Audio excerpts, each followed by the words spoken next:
Situation मैं create कर रहा हूं और उस सिचुएशन को जरा देखते हैं क्या है। देखिए मेरे पास दो ट्रांसफॉर्मर है, एक्चुअली 4 ट्रांसफॉर्मर है, ठीक है। और ये ऑन कर दूं, ठीक है। मुझे क्या ऑन करना है, मुझे ऐसे गर्मी लगती है। हाँ जी, चलो देख, मेरे पास एक्चुअल में 4 ट्रांसफॉर्मर है। एक 220 से लेके 12 वोल्ट, ठीक है। मेरे पास 4 ट्रांसफॉर्मर है, 2 आपकी ये रहे, ठीक है। 2 मैंने ये, इसको छोड़ दो, ये 2 ट्रांसफॉर्मर है ऐसे, ठीक है। 220 से रेड वाला 220 है और ये ग्रीन वाला 12 वोल्ट है। मतलब आउटपुट मुझे क्या मिलेगी यहाँ पे 12 वोल्ट, ठीक है। अब जरा देखिए मैंने क्या किया है, 220 से 12 और एक दूसरा वाला भी 220 से 12। तो मैंने क्या किया, मैंने 2 ट्रांसफॉर्मर लगा दी। जरा देखो ये वाले ट्रांसफॉर्मर ऐसे कनेक्ट किए, इधर है 220 वोल्ट और आप जानते हो नंबर ऑफ टर्न से क्या हो जाती है, आप याद है E1 अपॉन E2, अभी समझाया मैंने, इस इक्वल टू क्या होता है N1/N। मतलब अगर यहाँ की टर्न ज्यादा है, मान लीजिए यहाँ पे 10 है और यहाँ पे 1 है, तो बताओ 220 से कितने वोल्ट बनाए गए 22। ये फॉर्मूला लगा दो, इधर E1 वोल्ट है, इधर E2 वोल्ट, तो E2 वोल्ट निकाल दो। तो फिलहाल यार इनकी नंबर ऑफ टर्न्स फिक्स है मेरे पास। एक ट्रांसफॉर्मर 220 से लेके 12 वोल्ट बना है। अब मैंने क्या किया, मैंने दूसरा ट्रांसफॉर्मर लिया, बट उसकी जो 12 वोल्ट वाली साइड थी वो इधर रखी, तो 12 से कितना बना देगा 220। ये सिचुएशन नंबर ए है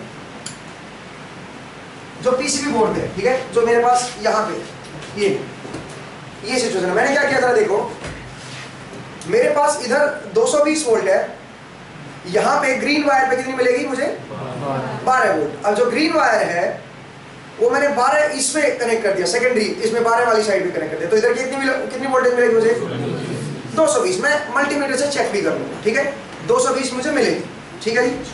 अब सुनिए एग्जैक्टली मेरे पास यहाँ पे एक सिचुएशन है, यहाँ पे इसके अंदर 2 ट्रांसफॉर्मर है, सेम ऐसा ही 220 से 12 बना रहे हैं और एक दूसरा ट्रांसफॉर्मर 12 से 220 बना रहा है। मैंने इसको यहां पे कनेक्ट कर दिया, यहां पे आउटपुट मेरी वोल्टेज, ठीक है जी। आप पीछे बैठेंगे, आप यहां बैठेंगे तो थोड़ा सेफ थोड़ा रहेंगे, ध्यान से, बिकॉज ये करंट मारेगा मुझे, एक बार तो अभी लग चुका है, ठीक है, जब मैं वो कुछ बना रहा था, ठीक है। तो आप प्लीज ये थोड़ा ध्यान रखिएगा, ठीक है। आप इनको टच नहीं करेंगे, ठीक है, क्योंकि आप ग्राउंड पे हो। हाँ जरा देखिए, तो कुल मिला के मैंने बताया कि ये सिचुएशन है, सेम वही सिचुएशन यहाँ पे।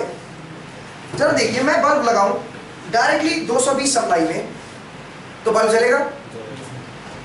यहाँ पे अगर देखो ये सप्लाई आ रही है मेरे पास, जरा देखिएगा। अब मैं पहले एक एक्सपेरिमेंट करा रहा हूँ आपको, आप जरा सोचिएगा कि ऐसा क्यों होता है, ठीक है। उसको बाद में एक्सप्लेन करेंगे। और कल भी मैंने एक एक्सपेरिमेंट दिखाया था कैपेसिटर वाला, उसको मैंने अभी तक एक्सप्लेन नहीं किया है, उसको फिर से करेंगे, ठीक है। जरा देखिए ये मेरा लाइव है, ये मेरा न्यूट्रल है। मैंने क्या किया, न्यूट्रल यहाँ से कनेक्ट कर दिया, लाइव यहाँ से कनेक्ट कर दिया। 220 सप्लाई इसको मिलेगी, 220 से कितना कन्वर्ट किया 12 से कितना कन्वर्ट किया, और फिर यहाँ पे बल्ब लगाया। आपको क्या लगता है बल्ब जलेगा? बल्ब जलेगा? कितने लोग कहते हैं जलेगा, कितने लोग कहते हैं नहीं जलेगा? 1 2 3 4, और कितने लोग कहते हैं कि हमें नहीं पता, हम अभी सोच रहे हैं, ठीक है। तो बाकी लोग सोच रहे हैं, आपको लग रहा है जलेगा। अच्छा इस केस में भी वही सिचुएशन किया मैंने, न्यूट्रल ये लाइव इससे कनेक्ट कर दिया, न्यूट्रल इससे, और यहाँ पे बल्ब कनेक्ट कर दिया। आपको क्या लगता है बल्ब जलेगा? बल्ब जलेगा। ये केस ये वाला है और ये केस ये वाला है, ये वाला छोटे ट्रांसफॉर्मर, ठीक है। सेम लग रहा है क्या आपको? मैं बता दूं ये ट्रांसफॉर्मर जो है ये 12 VA के हैं और ये 220 VA का है। एक सिंगल फेज है, दूसरा 3 फेज है। नहीं वो भी सिंगल फेज ही, सिंगल फेज है, बस मैंने कनेक्ट कर दिया। ये 220 VA के हैं और ये 12 VA का है। क्या फर्क पड़ेगा उससे? पावर रेटिंग से क्या फर्क पड़ेगा? तो सप्लाई कितनी मिल रही है, एक्सप्लेन करेंगे। अभी आपको शायद पता नहीं सारी चीजें, अभी आप वैसे एक्सप्लेन कर रहे हो, कुछ लिमिटेड सी जानकारी है, लेकिन जरा देखते हैं एक बार, मैं एक बार करके तो देख ले। लग तो रहा है कि दोनों में चलना चाहिए, ठीक है, बट एक्चुअल में क्या चलेगा जरा देखते हैं। सिचुएशन सेम है, दिखा दे 220 12 12 220 220 12 12 220, ठीक है। तो बल्ब के अक्रॉस तो 220 वोल्ट आ रही है। अगर मैं डायरेक्टली बल्ब को 220 यहाँ पे लगा दूं तो बल्ब जल रहा है, तो यहाँ पे लगाऊंगा तो यहाँ पे भी जलना चाहिए, ये भी सिंगल फेज सप्लाई है। 220 यहाँ पे लगाऊंगा तो बल्ब जल रहा है, यहाँ पे लगाऊंगा तो भी जलना चाहिए, सही है, कोई दिक्कत तो नहीं यहाँ तक। चलिए जरा चेक करते हैं। सबसे पहले मैं सप्लाई में लगाता हूँ, सबसे पहले मैं सप्लाई में लगाता हूँ, ठीक है। जरा देखते हैं 220 वोल्ट पे ब्राइटनेस क्या आती है, ठीक है। मैंने बल्ब को 220 वोल्ट पे यहाँ पे लगा दिया,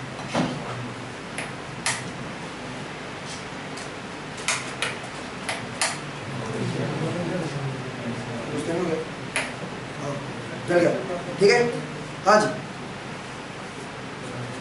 तो बल्ब जल गया 220 वोल्ट। अब सुनिए मैं क्या कर रहा हूं, मेरे पास ट्रांसफार्मर है, इसकी एक तरफ अगर मैं 220 लगाऊंगा यहाँ पे, तो यहाँ पे मुझे कितनी मिलेगी, पहले मैं चेक करूंगा मल्टीमीटर से कि 220 है कि नहीं है, और इन पे आप यकीन करें क्योंकि पास में बैठे हैं तो ये मल्टीमीटर से देख पाएंगे 220 वोल्ट आएगी, और फिर मैं बल्ब लगाऊंगा इस टर्मिनल पे, ठीक है।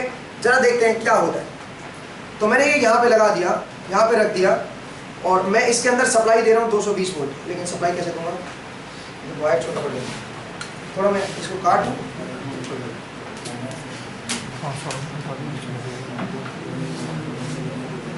वायर नहीं है।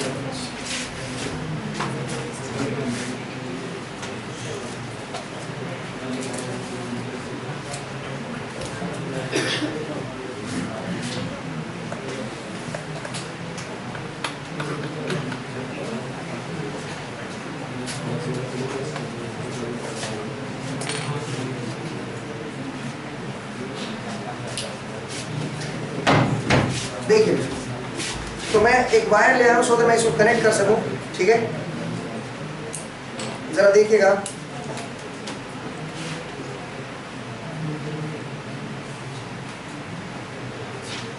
चलिए जरा इसको कनेक्ट करता हूं, 220 वोल्ट सप्लाई से कनेक्ट करूंगा मैं, और सेकेंडरी साइड में बल्ब लगाऊंगा इसका। यहाँ पे ये मेरी सप्लाई पॉइंट है,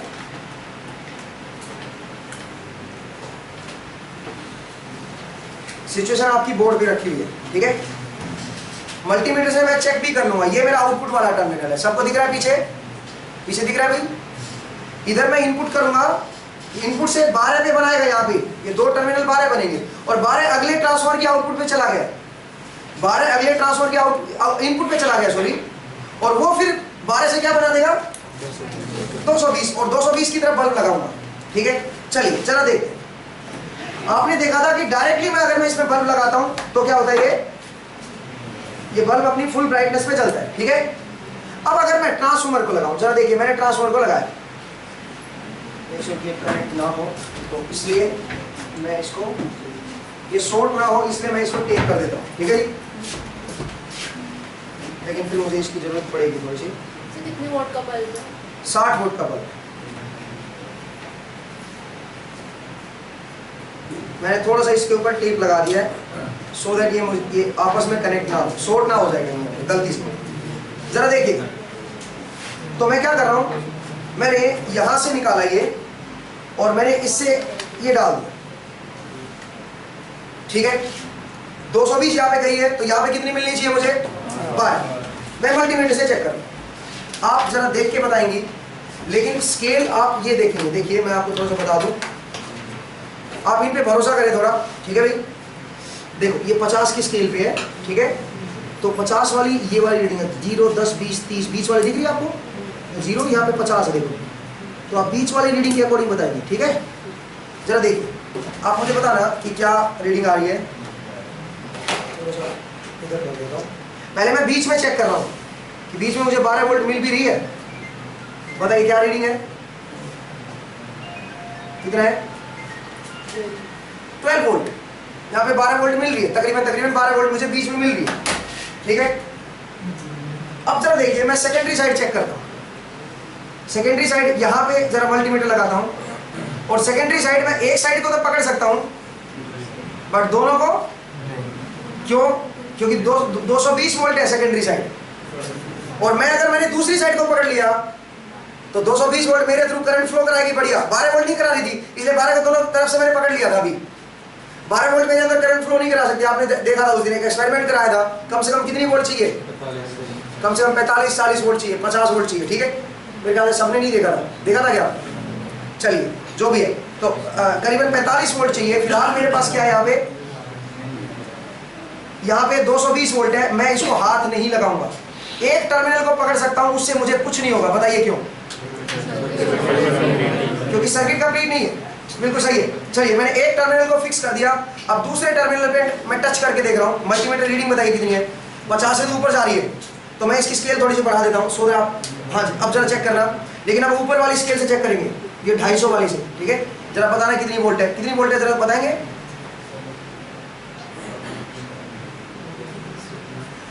कितनी है? 160-170 के अराउंड है, ठीक है। 160-170 के अराउंड वोल्ट है, ठीक है। मतलब ये नॉन आइडियल है, खैर कुछ भी है। तकरीबन 160 वोल्ट पे भी चलना तो चाहिए बल्ब। आपने देखा था जब मैंने एक एक्सपेरिमेंट दिखाया था पहले, 160 वोल्ट पे बल्ब काफी जल रहा था, ठीक है। तो अब मैं काम करता हूँ, मैं इसके सेकेंडरी तरफ अब बल्ब लगाता हूँ। मेरे को पता है भी इधर 160 वोल्ट आ रही है, मैंने चेक कर लिया। बीच में 12 वोल्ट थी और इधर कितनी है? फिर से 160-170 वोल्ट है। अब एक काम करता हूँ, मैं बल्ब कनेक्ट करता हूँ और जरा चेक करता हूँ कि ये काम कर रहा है कि नहीं कर रहा है।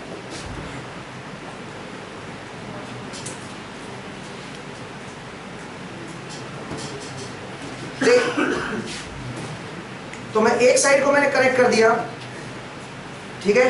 एक साइड कनेक्ट कर दिया। एक बंदा आ जाओ, एक आ जाओ, आप आ जाओ। इसको आप ऐसे पकड़ के रखना ऊपर से, ये ज़्यादा गर्म नहीं होगा, डोंट वरी। ऐसे पकड़ के रखो, ठीक है। हाँ जरा एक साइड को मैंने कनेक्ट कर दिया, दूसरी साइड जरा देखिए, मैंने कनेक्ट कर दी। बल्ब जला क्या? बल्ब नहीं जला। क्या थोड़ा बहुत डिम जल रहा हो, कुछ ऐसा कुछ जल रहा हो तो मुझे नजर नहीं आ रहा। लाइट ऑफ करेंगे क्या एक बार? थोड़ा ये भी लाइट ऑफ कर दें। ये बिल्कुल ही नहीं जल रहा, नजर ही नहीं आ रहा, बल्ब नहीं जल रहा। लाइट ऑन कर दीजिए, बल्ब नहीं जल रहा, ठीक है। जबकि यहाँ पे कितनी वोल्ट है?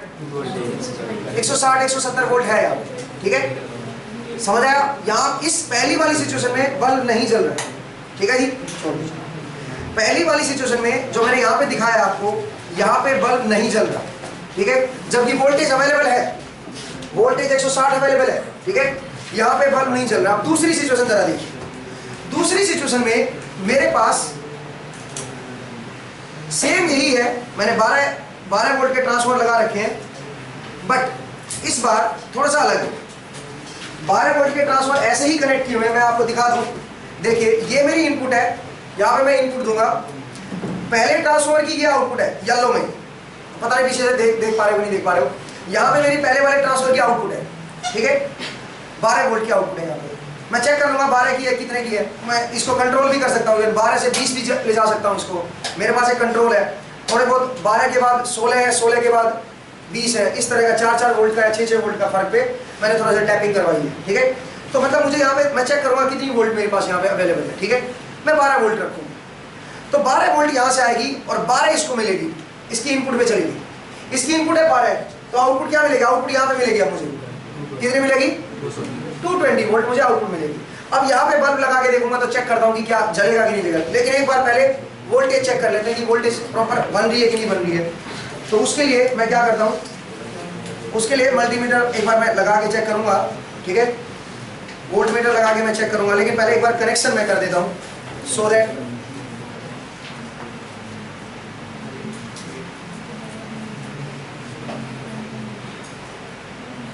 मैं इनपुट को कनेक्ट कर सकूं।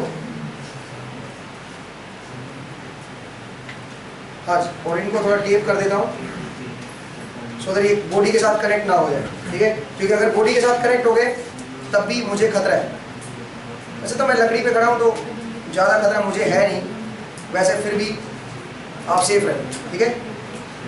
चलिए, और बिजली के साथ ना खेलें, कहीं आप हीरो बने, ठीक है। मुझे कम से कम 25 बार पिछले 3 दिन में झटका लग चुका है, आप यकीन करें, ठीक है। यहीं पे बैठ के एक्सपेरिमेंट कर रहा था तो मुझे कम से कम 25 बार झटका लग चुका है, ठीक है। तो आप दूर रहे बिजली से। कभी ज़्यादा झटका लगता है, कभी कम झटका लगता है, लेकिन शुक्र मनाते हैं हर बार कि चलो सेफ है, ठीक है। तो कुल मिला के थोड़ा आप दूर रहिए। चलिए जरा देखिए, मैं काम करता हूँ, मैं ये कनेक्ट करता हूँ, ठीक है, और 220 वोल्ट इसके अंदर जाएगी ट्रांसफार्मर के अंदर, और आउटपुट पे मुझे कितनी मिलनी चाहिए इसके आउटपुट पे 12 वोल्ट। तो मैं काम करता हूँ, मल्टीमीटर को यहाँ पे एक बार कनेक्ट कर देता हूँ, एक पॉइंट को कनेक्ट कर देता हूँ, एक पॉइंट को फिक्स कर देता हूँ, दूसरा पॉइंट मेरा मूविंग होगा, ठीक है।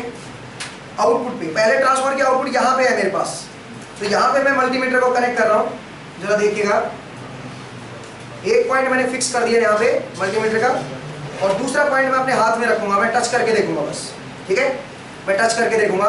तो जरा देखिएगा, मेरा बल्ब यहाँ पे जरा देखता हूँ क्या ब्राइटनेस है, ऑन करके देखता हूँ यहाँ पे ऑन है भी कि नहीं है बल्ब।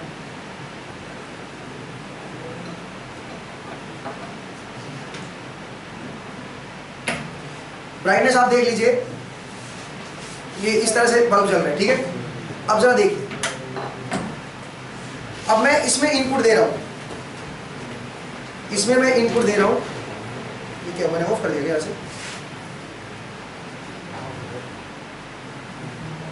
मुझे इसका ये नहीं पता किधर ऑन है किधर ऑफ।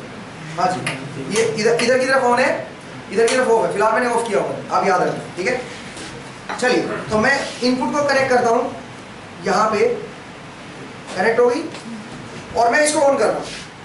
अब जरा देखिएगा, मैंने इसको ऑन कर दिया, ठीक है।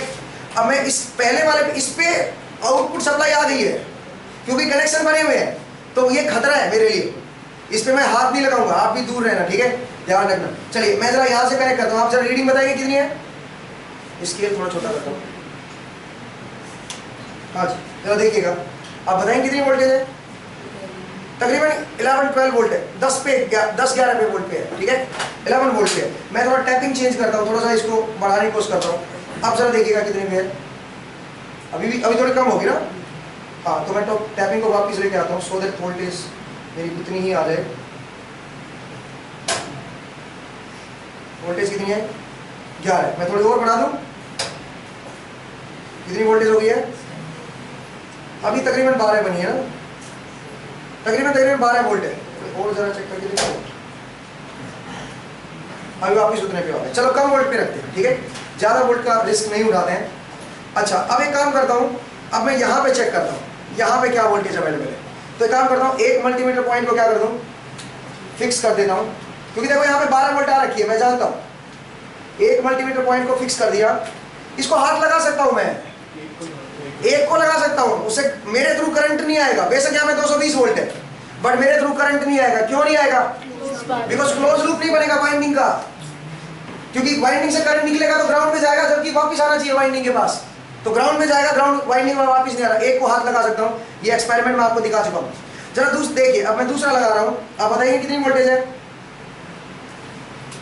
इसको स्केल बढ़ा करो, देखो कितना है, कम है, मैं थोड़ा बढ़ा दूँ, चलिए मैं थोड़ा बढ़ाता हूँ, अब जरा चेक करो, कम हो गया, अब जरा चेक करो, और कम हो गया, और कम हो गया, कितना है, कितना हो गया, 60,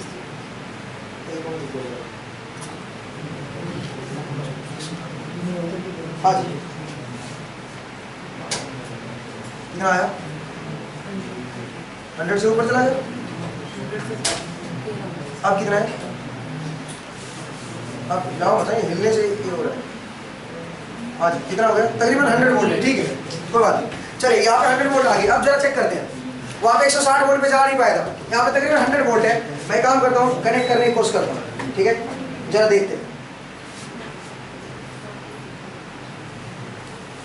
क्या हुआ, बल्ब तो जल गया नहीं, यहाँ पे तो बल्ब जल गया, जबकि सिचुएशन वही की वही है, सिचुएशन में कोई बदलाव नहीं किया, सिचुएशन वो की वो है। इस केस में बल्ब जल गया, जबकि इधर भी अगर थ्योरी के अकॉर्डिंग चलूं, थ्योरी कह रही है कि 220 12 12 220 इधर अवेलेबल है, 220 अब इधर अवेलेबल है, बट यहाँ पे नहीं चल रहा बल्ब, यहाँ पे बल्ब चल रहा है, ठीक है। चलिए, तो फिलहाल मैं एक बार इसको रोकता हूँ, ये हम पढ़ेंगे, ये हम पढ़ेंगे ट्रांसफॉर्मर रेटिंग, ठीक है, ये हम वहां पे एक्सप्लेन करेंगे ये क्या हो रहा है। आप जरा सोचिएगा, शायद आज ही हम टॉपिक कवर कर लें। सर अगर पावर देखें तो इसकी 60 वॉट है ना पावर, किसकी? बल्ब की। बल्ब 60 वोल्ट तब लेता है जब 220 वोल्ट इसकी अक्रॉस होती है, तब ये 60 वोल्ट पावर कंज्यूम करेगा। बट थिंग इज, जो सोर्स है वो ऐसा होना चाहिए जो 60 वोल्ट दे सके। अगर वो दे ही नहीं सकता है, ये बोलेगा 60 वोल्ट चाहिए मुझे 220 वोल्ट में, वो बोलेगा कहाँ से दे दी, हम तो वैसे ही कंगाल है, ठीक है, हमारे पास नहीं है 60 वोल्ट, फिर कहाँ मिलेगी इसको 60 वोल्ट?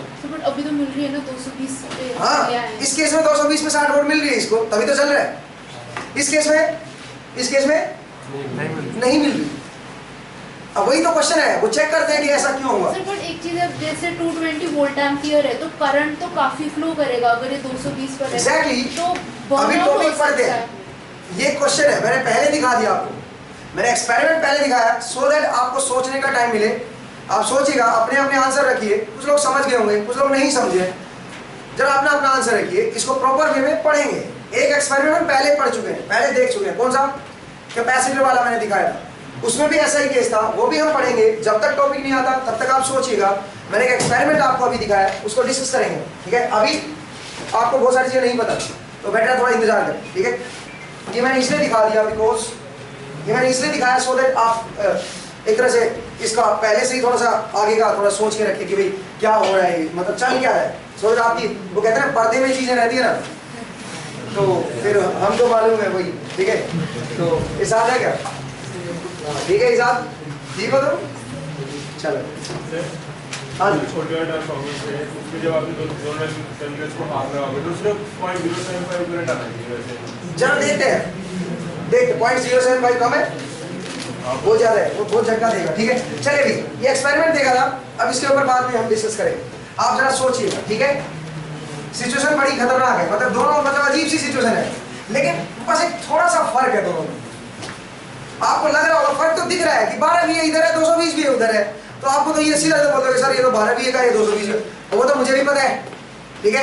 उससे हुआ क्या, उससे फर्क क्या पड़ा, मुझे ये सोचना है, मुझे ये देखना है कि उस बीए रेटिंग से ऐसा क्या फर्क पड़ जाता है कि एक में तो चल जाता है बल्ब और एक में नहीं चलता है, ठीक है।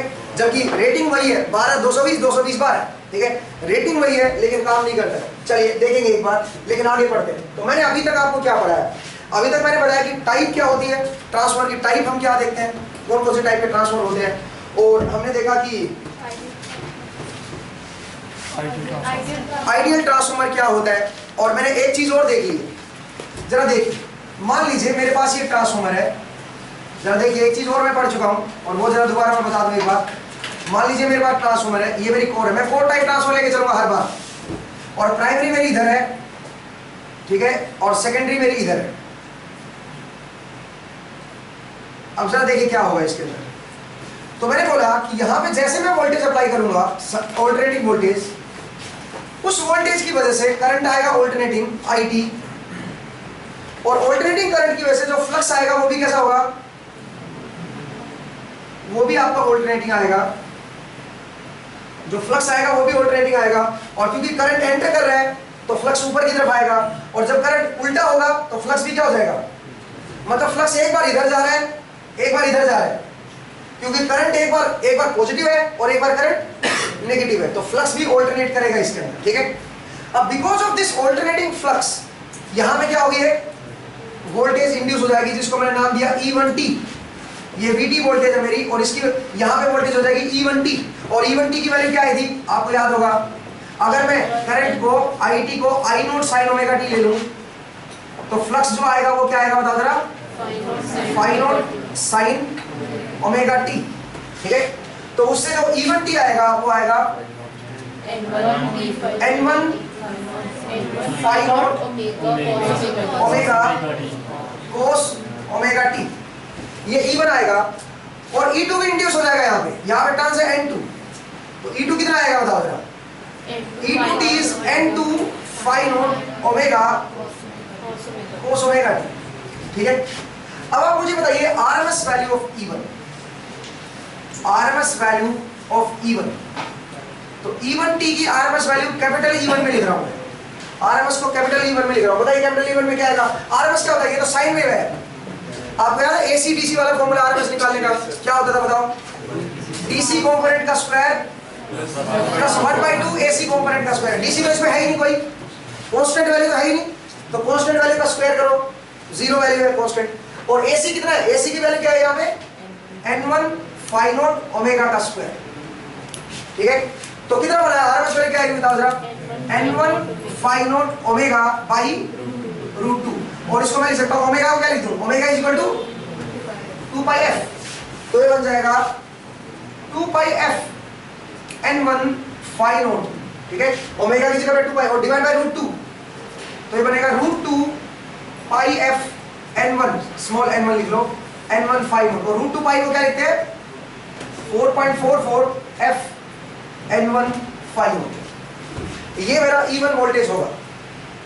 आरएमएस वैल्यू है E1, ध्यान रखिएगा। E1 टी की आरएमएस वैल्यू आएगी, कितनी आरएमएस वोल्टेज यहाँ पे इंड्यूस होगी, और यही सप्लाई की आरएमएस भी होगी, ध्यान रखिए। क्यों? क्योंकि डायरेक्टली ये सोर्स कनेक्ट है यहाँ से, तो इस E1 टी को क्या रखेगा? ये VT के बराबर रखेगा, ठीक है भाई? तो इसलिए ये वोल्टेज और ये वोल्टेज क्या रहेगी? सेम रहेगी। अब सेकेंडरी साइड की वोल्टेज बताइए, सेकेंडरी की आरएमएस वैल्यू बताइए E2 टी की, वो आएगी 4.44 f n2 फाई नॉट। सब कुछ सेम है, सिर्फ n1 की जगह पे क्या आ गया? n2, ठीक है? n1 की जगह पे n2 आ गया। अब जरा देखिए E1 आ गया, E2 आ गया। अब मुझे बताइए E1 अपॉन E2 क्या आएगा? n1 by n2।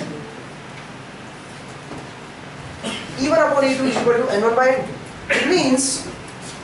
It means transformer में जो ये वोल्टेज होती है प्राइमरी साइड और सेकेंडरी साइड, उनमें वो टर्न रेशियो के अकॉर्डिंग हमें मिलती है, टर्न रेशियो के अकॉर्डिंग इंड्यूस होती है, ठीक है? अगर इस साइड E1 है तो इस साइड E2 आएगी, लेकिन उनका जो रेशियो होगा वो इस रेशियो को सेटिस्फाई करेगा ही करेगा, ठीक है? समझ आया अभी? Voltage on primary and secondary side is related via the ratio of via the turn ratio, ठीक है भाई? उस तरह से रिलेटेड होती है। E1 ऊपर है तो इधर N1 ऊपर आएगा, E2 ऊपर है तो इधर N2 ऊपर आएगा, करेक्ट है? कोई दिक्कत तो नहीं? चलिए आगे बढ़ते हैं। नेक्स्ट देखिए, आगे बढ़े, नेक्स्ट देखिए। अब यहां पे वोल्टेज इंड्यूस होगी, यहां पे वोल्टेज इंड्यूस होगी। अब आप देखिए, मान लीजिए मैं यहां पे लोड लगाऊं,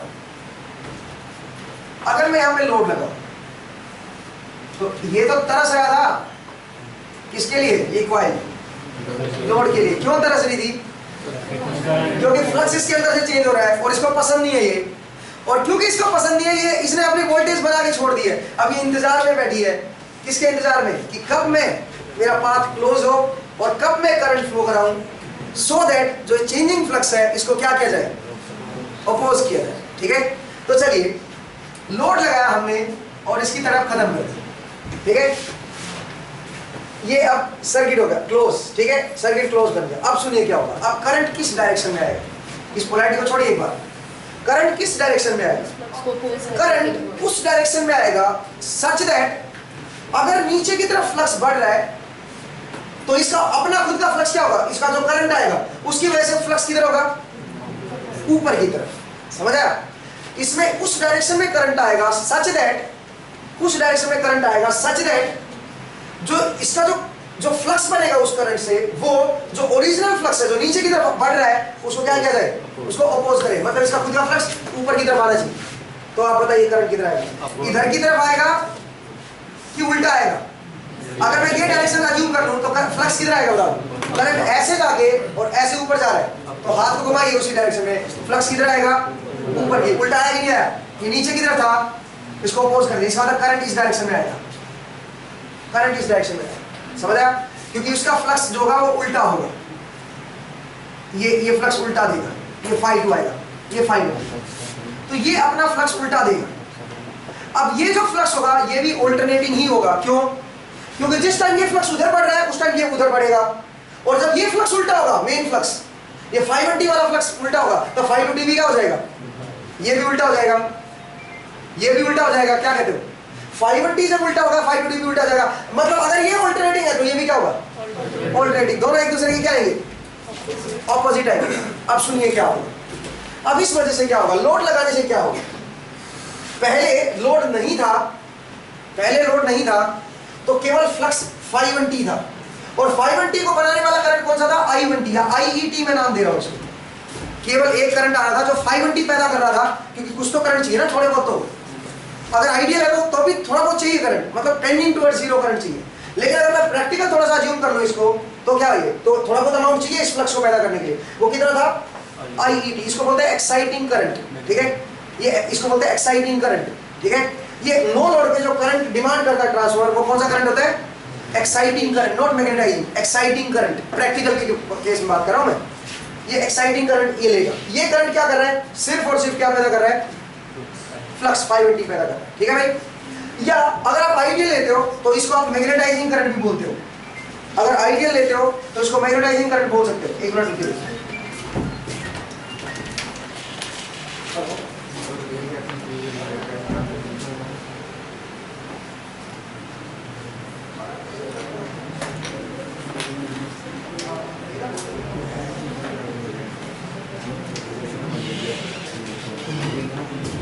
हाँ जी।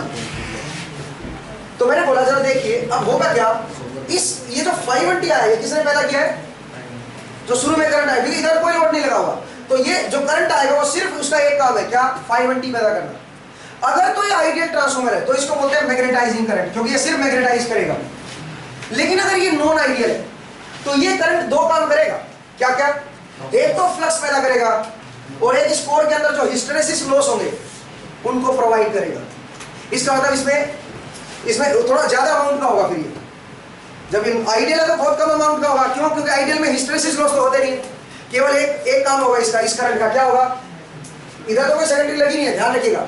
तो क्या काम करेगा, सिर्फ और सिर्फ ये करंट क्या पैदा करेगा, फ्लक्स। इसलिए इसको क्या बोलते हैं, मैग्नेटाइजिंग करंट, अगर आइडियल ट्रांसफार्मर है।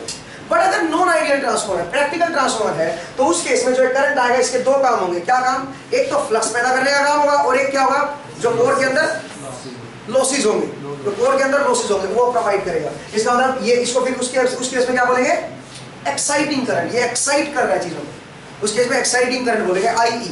तो फिलहाल मैं क्या मान के चलो, मैं इसको प्रैक्टिकल मान लो चाहे आइडियल मान लो, कोई बात नहीं। मान लीजिए IM करंट आ रहा है, या IE, जनरलाइज ले लो ना, चलो IE करंट आ रहा है, ठीक है।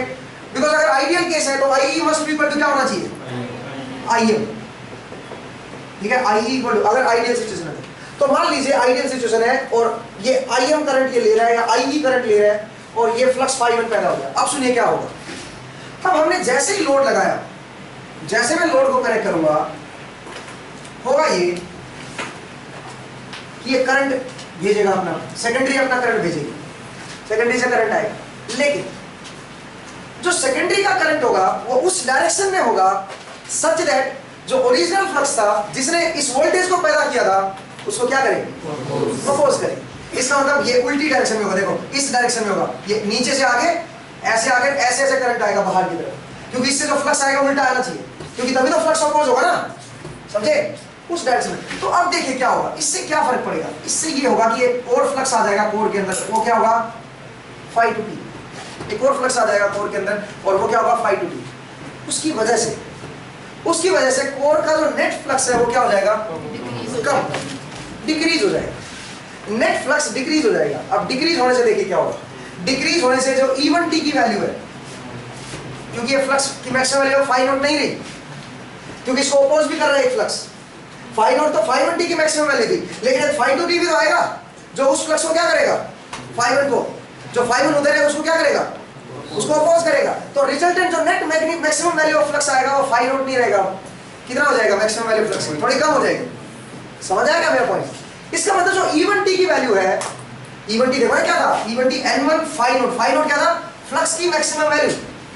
लेकिन पहले तो सिर्फ phi 1 फ्लक्स था, तो phi 1 की जो मैक्सिमम वैल्यू है वो phi नॉट थी। लेकिन अब क्या हुआ, अब तो दूसरा फ्लक्स एक और आ गया phi 2t, अब phi 2t की भी तो अपनी एक वैल्यू होगी मैक्सिमम, तो रिजल्टेंट जो मैक्सिमम वैल्यू आएगी वो कम हो जाएगी, नहीं समझे। यहाँ पे जो फ्लक्स है phi नॉट नहीं रहेगा, phi नॉट से कुछ कम आएगा, ठीक है। phi नॉट जो मैक्सिमम वैल्यू थी वो नहीं रहेगी, उससे कम आएगी। उसकी वजह से क्या होगा, जो E1t की जो वैल्यू है, RMS वैल्यू, E1t की मैक्स वैल्यू बोला चाहे RMS वैल्यू, वो क्या हो जाएगी, कम हो जाएगी, कम हो जाएगी, देखो ना, पीक वैल्यू कम होगी, ठीक है, कम हो जाएगी। बट ये जो सोर्स है ये क्या बोलेगा, ये सोर्स बोलेगा तुम मुझसे डायरेक्टली कनेक्ट हो, तुम तो कम हो ही नहीं सकते हो, नहीं, ये बोलेगा तुम तो मेरे से डायरेक्टली कनेक्ट हो। सोर्स बोलेगा सप्लाई वाला, ये बोलेगा मेरी वोल्टेज 220 वोल्ट है और जिन दो पॉइंट के बीच में कनेक्ट होऊंगा उन दोनों पॉइंट के बीच की वोल्टेज भी क्या होनी चाहिए, 220। उनके बीच का डिफरेंस मैं 220 कर दूंगा, ये वोल्टेज सोर्स की प्रॉपर्टी होती है। इसका मतलब क्योंकि ये 220 पे है, इन दोनों पॉइंट के बीच की वोल्टेज भी क्या रखेगा, 220। यहाँ पे 220 होगी, लेकिन इवन टी तो डाउन हो रहा है, किसकी वजह से, फ्लक्स की वजह से। अब सुनिए क्या होगा, क्योंकि इवन टी डाउन हो रहा है और ये बोल रहा है तुमको डाउन होना नहीं, इवन टी बोलेगा मैं क्या करूं जी, मैं तो फ्लक्स पे डिपेंड कर रहा हूं और फ्लक्स मेरा डाउन हो रहा है क्योंकि अब उधर से डीमैग्नेटाइजिंग फ्लक्स आ रहा है, डीमैग्नेटाइज कर रहा है कोर को, एक डीमैग्नेटाइजिंग फ्लक्स आ रहा है जो कोर को कम कर रहा है फ्लक्स को, इस वजह से नेट रिजल्टेंट फ्लक्स मेरा कम हो रहा है, तो मुझे तो डाउन होना पड़ेगा। लेकिन सोर्स बोलेगा ऐसा नहीं हो सकता, तुम डाउन नहीं हो सकते बिकॉज तुम डायरेक्टली मेरे से कनेक्ट हो। अब ये इवन क्या बोलेगा, इवन बोलेगा फिर इसका एक इलाज है, क्या इलाज है, फ्लक्स को बढ़ाओ, मुझे वापस उसी वैल्यू पे लेके आओ फ्लक्स। अब ये बोलेगा फिर क्या करें, इवन टी बोलेगा फिर मैं कैसे बढ़ाऊं, इवन टी बोलेगा अपना करंट बढ़ाओ, सो दैट करंट बढ़ेगा तो एमएम में बढ़ेगा, एमएम में बढ़ेगा तो इस 520 की वैल्यू बढ़ जाएगी, लेकिन जो रिजल्टेंट आएगा अगेन वो कितना आएगा, वापस से कितना बढ़ेगा, जो नो लोड पे फ्लक्स था अब उतना ही फिर से फ्लक्स बढ़ेगा, सच दैट ये वापस उसी वैल्यू पे आ सके। समझ आया भाई, नो लोड पे फ्लक्स कितना था, 5 नोट मैक्सिमम। अब इसको अप्लाई करने से 5 नोट की वैल्यू कम हो गई, जितनी फ्लक्स कम हुआ है उतना ही फ्लक्स अब इसका बढ़ना चाहिए वापस से, सो दैट वापस किस पे आए, 5 नोट पे आए। उतना फ्लक्स अब कैसे बढ़ेगा, ऑब्वियस है करंट ही बढ़ाएगा फ्लक्स को, तो इसलिए एक एक्स्ट्रा करंट का डिमांड करेगा। जैसे आप लोड लगाओगे पीछे से एक एक्स्ट्रा करंट डिमांड होगा, जिसको मैं नाम दे रहा हूं I1 डैश की, और इसको नाम इसका वैसे मैं नाम लेता हूं डीमैग्नेटाइजिंग करंट। इसको क्या बोलते हैं, डीमैग्नेटाइजिंग करंट। एक और करंट ये डिमांड करेगा सप्लाई, क्यों, क्योंकि अदरवाइज ये इवन टी डाउन होगा, अगर ना लेगा तो इवन टी डाउन होगा, वो हो नहीं सकता क्योंकि वोल्टेज होने नहीं देगा उसको डाउन।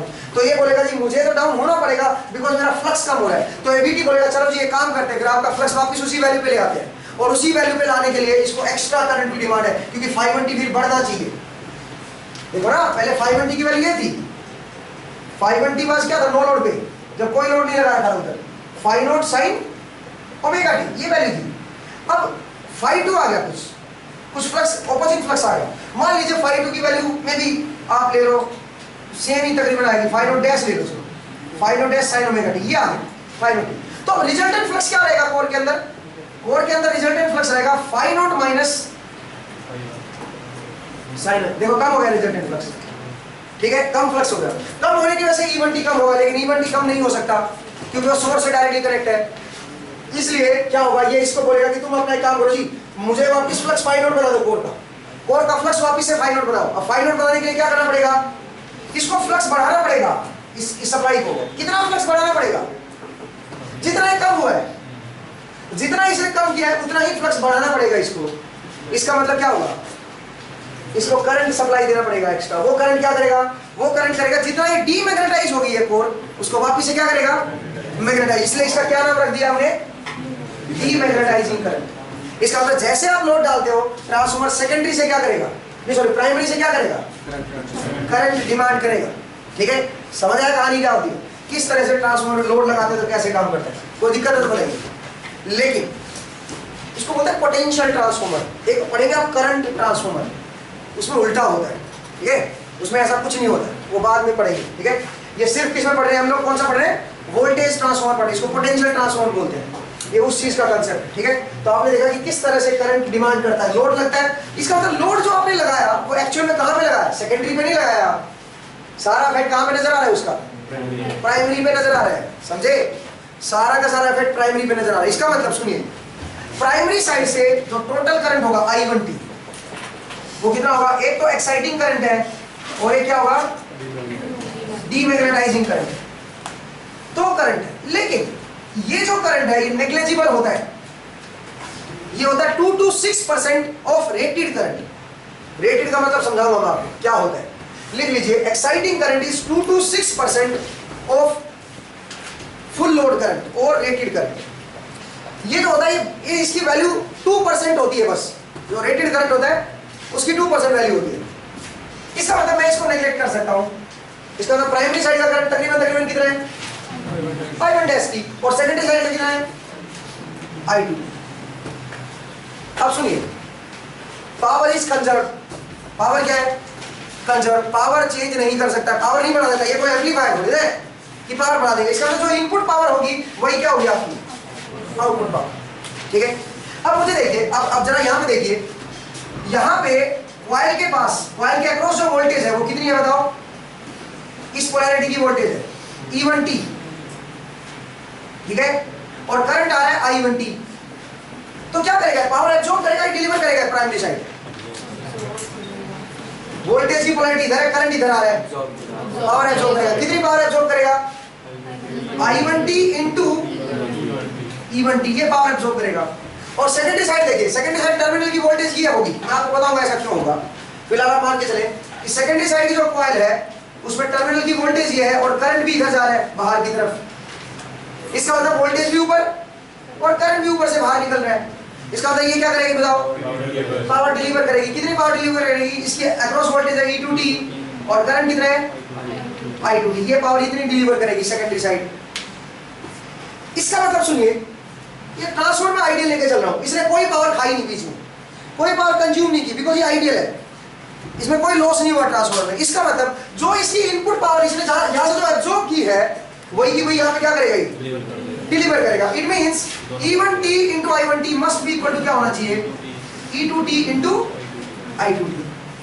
अब यहां से मैं लिख सकता हूं E1T upon E2T is equal to क्या होना चाहिए, I2T divide by I1T divide by I1T। और E1 अपॉन E2 क्या होता है, N1 by N। समझ आया? तो एक रेशियो बन गया मेरे पास, E1 upon E2 is equal to N1 upon N2 is equal to I2 upon I1। देखो इसका उल्टा होता है, करंट में उल्टा होता है, E1 upon E2 is equal to N1 upon N2, but I2 upon I1 होता है। समझ आया? ये ध्यान रखिए, आपको समझ आएगा। और पावर रिमेन सेम। एक और चीज पढ़ी हमने, पावर ट्रांसफर एम्पलीफाई नहीं करता, जो इनपुट पावर लेगा वही आउटपुट पावर देगा, अगर आइडियल है तो। अगर नॉन आइडियल है तो क्या होगा, जो टोटल इनपुट पावर आएगी उसका थोड़ा बहुत हिस्टैरिसीस और कोर लॉस में चला जाएगा, ओमिक लॉस में भी चला जाएगा, थोड़ा बहुत ओमिक लॉस भी होगा। कॉइल का अपना रेजिस्टेंस होगा ना, तो उसमें भी थोड़ा बहुत पावर कंज्यूम हो जाएगी। ठीक है, तो बाकी पावर बचेगी वो फिर सेकेंडरी को आउटपुट दे दे। ठीक है, तो अल्टीमेटली हमारे पास ये रेशियो बना। ये रेशियो एक और रीजन से भी बनेगा, तो वो मैं आपको समझाऊंगा ब्रेक के बाद। ठीक है, तो अभी लेते हैं ब्रेक। ठीक है, ब्रेक के बाद मिलते हैं, बिकॉज मुझे दूसरों का ब्रेक हो गया, तो उनके साथ थोड़ा बैठते हैं। ठीक है, लंच करना है। ठीक है, तो कुल मिला के अभी आप ब्रेक लीजिए और आप इसके बारे में सोचिएगा। मैंने आपको इसका रीजन भी समझा दिया जाने अनजाने में। अब आप थोड़ा बहुत ज़्यादा सोच सकते हो, जो मैंने अभी सिचुएशन समझाई थी आपको, इसके ऊपर आप सोचिएगा। ठीक है भाई, चलिए।